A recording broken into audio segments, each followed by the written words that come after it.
नमः श्रीयतिराजाय विवेकानंदसूरये सच्चित्सुखस्वरूपाय स्वामिने तापहारिणे। नमस्कार।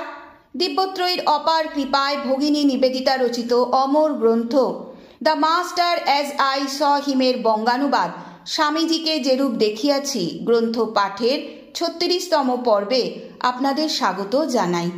আমরা এই গ্রন্থের নবম পরিচ্ছেদ ক্ষীর ভবানী পাঠ আজ আরম্ভ করব। পৃষ্ঠা সংখ্যা ৮৩। অমরনাথ যাত্রার পূর্ব পর্যন্ত আমাদের জীবনের প্রত্যেকটি ঘটনা ছিল শিব বিষয়ক চিন্তার সহিত জড়িত। প্রতি পদক্ষেপে মনে হইত আমরা সেই চির তুষারমণ্ডিত মহান পর্বতমালার সমীপবর্তী হইতেছি, যাহা একাধারে তাহার প্রতিরূপ এবং আবাসভূমি।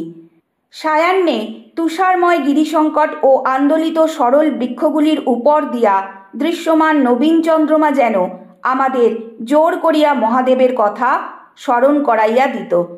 সর্বোপরি যে ধ্যান রাজ্যের পরিমণ্ডলে আমরা অবস্থান করিতেছিলাম, তাহার অন্তরতম প্রদেশে ও কেন্দ্রস্থলে সেই মহাদেবী বিরাজ করিয়া থাকেন, ধ্যানমগ্ন নির্বাক, যিনি সর্বগুণের অতীত, মনোবুদ্ধির অগোচর।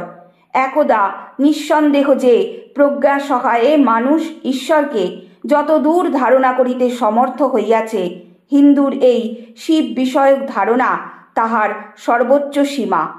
তিনি সর্বোপাধি বর্জিত ঈশ্বর, আবার তাহাকেই অন্তরের অন্তরতম প্রদেশে লাভ করা যায়। সম্ভবত চরম জ্ঞানের অন্বেষণে অব্যক্ত সত্তাকে এইরূপ ব্যক্তিজ্ঞানে চিন্তা করার পর ঈশ্বর সম্বন্ধে বিপরীত ধারণা, অর্থাৎ ঈশ্বরকে এই পরিদৃশ্যমান জগতের অন্তরালে অবস্থিত শক্তিরূপে চিন্তা করা অনিবার্য হইয়া পড়ে। সহজেই বুঝা যায়, যিনি এই উভয় ভাবের গভীরতম তত্ত্ব হৃদয়ঙ্গম করিয়াছেন, তাহার পক্ষে প্রতীক সহায়ে ঈশ্বরকে ধারণা করিবার জন্য মানব মনের যে চেষ্টা, তাহার প্রত্যেকটির অর্থ বোধ করা সম্ভব। কারণ সকল প্রতীকই শিব বা অনন্ত সত্তা ও শক্তি, এই দুই প্রতীকের একটির অন্তর্ভুক্ত হইবেই। মানুষ যদি পরব্রহ্মকে আদৌ চিন্তা করে, তবে অনাদি অনন্ত সত্তারূপে অথবা অনাদি অনন্ত শক্তিরূপে তাহার চিন্তা করিতে হইবে। এই তথ্যের অন্তরালে কোনো প্রাকৃতিক নিয়ম বিদ্যমান কিনা সে বিষয়ে চিরকাল অনুমান বা কল্পনার অবকাশ থাকিয়া যাইবে। যাহা হোক, কোনো অজ্ঞাত কারণে অগস্ট মাস হইতে স্বামীজির চিত্ত শিব হইতে শক্তির প্রতি আকৃষ্ট হয়। সর্বদাই তিনি রামপ্রসাদের গানগুলি গাহিতেন, যেন নিজেকে শিশু রূপে কল্পনা করিয়া সেইভাবে মগ্ন হইতে চাহিতেন। একবার তিনি আমাদের কয়েকজনকে বলেন, যেদিকেই দৃষ্টিপাত করিতেছেন জগন্মাতার উপস্থিতি অনুভব করিতেছেন, যেন তিনি সাকার রূপ ধারণ করিয়া কক্ষ মধ্যে বিরাজ করিতেছেন। সর্বদা জগন্মাতা সম্বন্ধে অত্যন্ত সরল ও স্বাভাবিকভাবে কথা বলা তাহার অভ্যাস হইয়া গিয়াছিল। আমাদের দলের মধ্যে যাহারা প্রবীণ ছিলেন, তাহারাও এই ধরনের কথাবার্তা বলিতে আরম্ভ করিয়াছিলেন। সুতরাং কোনো সযত্ন পোষিত উদ্দেশ্য ত্যাগ করিবার প্রয়োজন হইলে তাহারা এই বলিয়া মনকে প্রবোধ দিতেন, মার যা ইচ্ছা, মা সব জানেন। কিন্তু ক্রমে স্বামীজির তন্ময় ভাব গাঢ়তর হইল। ক্ষোভের সহিত তিনি অভিযোগ করিলেন, চিন্তারূপ ব্যাধির দ্বারা তিনি পীড়িত। যে চিন্তা মানুষকে দগ্ধ করে, নিদ্রা বা বিশ্রামের অবসর দেয় না এবং বহু সময় ঠিক যেন মানুষের কণ্ঠস্বরের ন্যায় প্ররোচিত করিতে থাকে। তিনি সর্বদা আমাদের নিকট সুখ দুঃখ, ভালো মন্দ প্রভৃতি সর্বপ্রকার দ্বন্দ্বের অতীত হইবার আদর্শটি বোধগম্য করিবার চেষ্টা করিতেন, যে ধারণায় হিন্দুর পাপবোধ সমস্যার সমাধান নিহিত।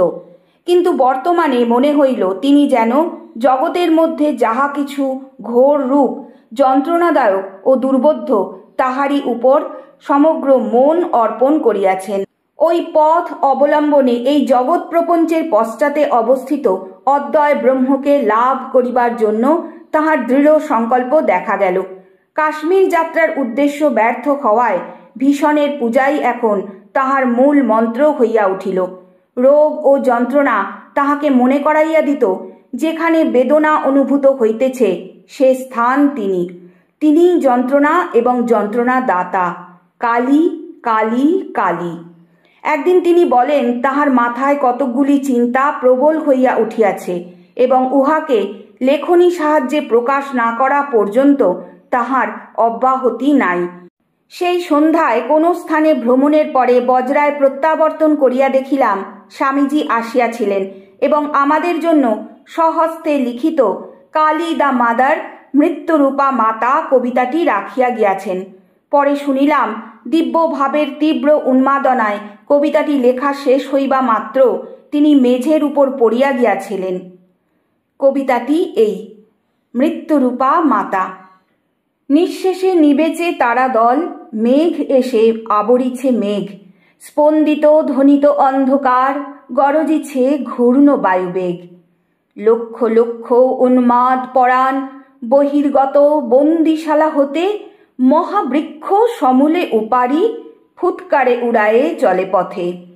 সমুদ্র সংগ্রামে দিলখানা, উঠে ঢেউ গিরিচূড়া যিনি, নভস্থল পরশিতে চায়, ঘোর রূপা হাসিছে দামিনী।